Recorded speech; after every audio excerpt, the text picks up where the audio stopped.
Salam Gloria. Kembali lagi berjumpa dengan saya, Henrika Mary, Koordinator Distrik Keuskupan Tanjung Selor, Kalimantan Utara.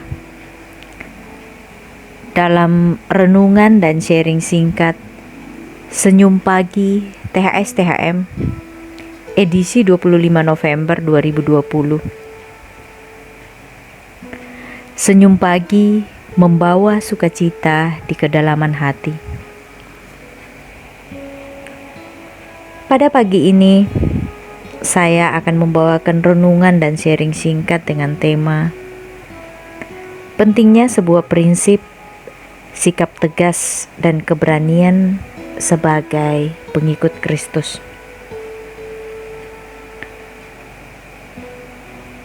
Semuanya itu akan direfleksikan dari Injil Lukas bab 21 ayat 12 sampai 19.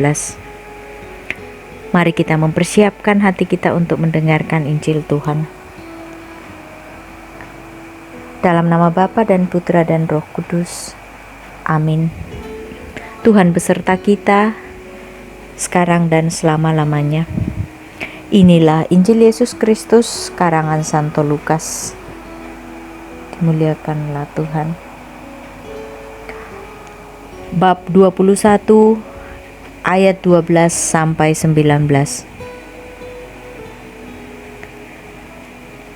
Tetapi sebelum semuanya itu, kamu akan ditangkap dan dianiaya.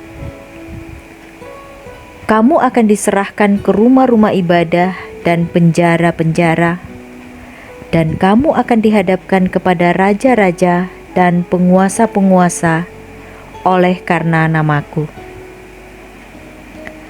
Hal itu akan menjadi kesempatan bagimu untuk bersaksi. Sebab itu, tetapkanlah di dalam hatimu, supaya kamu jangan memikirkan lebih dahulu pembelaanmu. Sebab aku sendiri akan memberikan kepadamu kata-kata hikmat, sehingga tidak dapat ditentang atau dibantah lawan-lawanmu. Dan kamu akan diserahkan juga oleh orang tuamu, saudara-saudaramu, kaum keluargamu, dan sahabat-sahabatmu, dan beberapa orang di antara kamu akan dibunuh. Dan kamu akan dibenci semua orang oleh karena namaku. Tetapi tidak sehelai pun dari rambut kepalamu akan hilang. Kalau kamu tetap bertahan, kamu akan memperoleh hidupmu. Demikianlah Injil Tuhan. Terpujilah Kristus. Saudara-saudaraku, anggota THS THM dimanapun berada,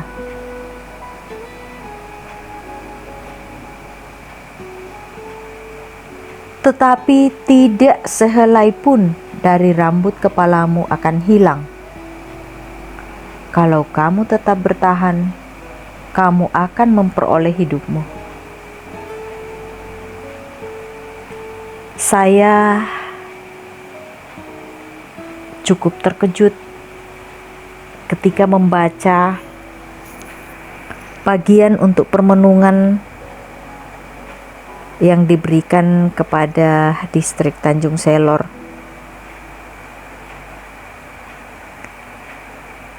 Ayat 18 di dalam Injil Lukas bab 21 ini menjadi prinsip hidup saya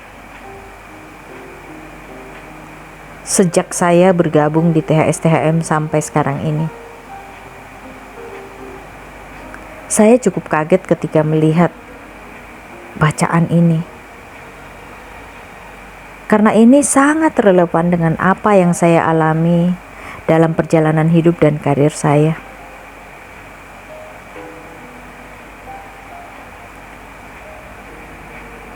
Rekan-rekanku THS THM dimanapun berada, saya pribadi meyakini bahwa menjadi anggota THS THM bukanlah suatu kebetulan, melainkan kita semua anggota THS-THM adalah anak-anak yang telah dipilih khusus oleh Tuhan Yesus sendiri untuk menjadi pewarta. Kita diutus untuk mengabarkan kabar sukacita, kabar keselamatan, dan kita telah dipilih sebagai laskar Kristus. Itu artinya tugas dan tanggung jawab kita dalam perutusan kita tidaklah mudah. Ketika kita mendengarkan Injil Yesus hari ini, mungkin kita akan menjadi takut karena konsekuensi yang harus kita hadapi, masalah-masalah yang harus kita hadapi ketika kita menjadi pengikut Kristus tidaklah mudah. Nyawa kita bahkan bisa menjadi taruhannya.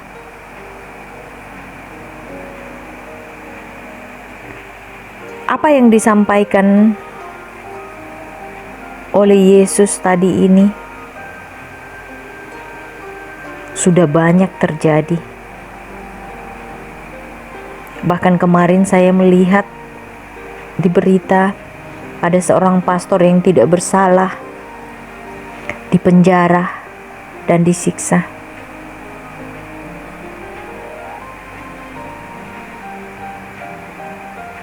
Rekan-rekanku, dimanapun berada, tugas dan tanggung jawab kita sebagai seorang pengikut Kristus sungguh sangat berat.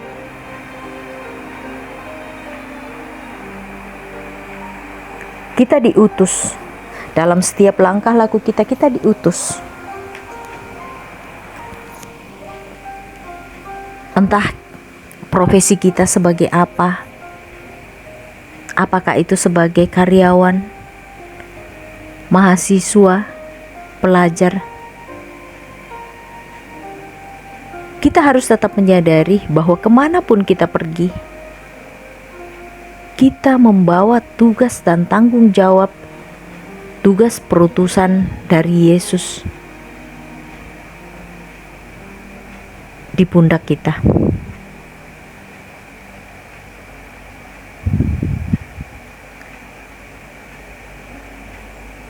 Ketika saya mulai bekerja di Makassar di sebuah perusahaan swasta, semua kepala-kepala bagian non-Kristen, bahkan rata-rata haji. Dan di sana ada beberapa saudara-saudara kita dari Sulawesi bagian utara, kurang lebih 8 orang yang berhasil menjadi mualaf. Semuanya adalah laki-laki. Itu terjadi karena apa? Karena mereka tidak memiliki dasar iman yang kuat, dan juga karena mereka tidak punya prinsip di dalam hidupnya.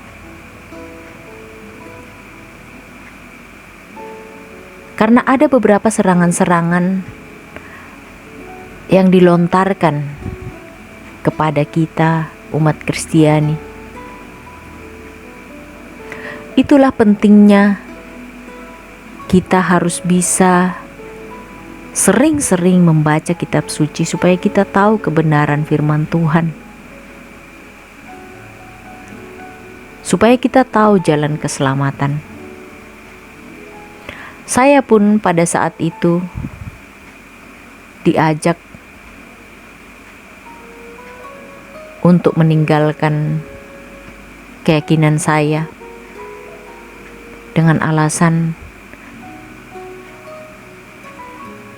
bahwa kita ini kafir dan di luar daripada keyakinan mereka tidak ada keselamatan, bahwa nabi mereka yang menggenapi semua nabi-nabi terdahulu. Tetapi pada saat Pak Haji tersebut mengatakan demikian, lalu saya membantah. Saya mengatakan bahwa dalam kitab suci saya dikatakan bahwa akulah jalan dan keselamatan dan hidup. Tidak ada seorang pun yang bisa sampai kepada Bapa kalau tidak melalui aku. Lalu Pak Haji tersebut lagi membujuk lagi dengan mengatakan, kami mengakui tentang Nabi Isa, tetapi Nabi kami yang menyempurnakan, dan dialah Nabi yang terakhir. Lalu saya menjawab lagi bahwa Tuhan Yesus sendiri mengatakan bahwa akulah Alfa dan Omega, yang pertama dan yang terakhir. Seandainya masih ada nabi di belakang yang akan menyempurnakan semuanya, tentulah Tuhan Yesus tidak akan berkata demikian. Puji Tuhan. Inilah yang disampaikan di dalam Injil Yesus Kristus hari ini, bahwa tidak perlu kita memikirkan terlebih dahulu pembelaan kita, karena Yesus sendiri akan bertahta di dalam hati dan pikiran kita untuk memberikan kita kata-kata hikmat, agar apa yang kita sampaikan itu tidak dapat dibantah. Dan puji Tuhan, itu sudah saya alami. Lalu apa yang terjadi selanjutnya?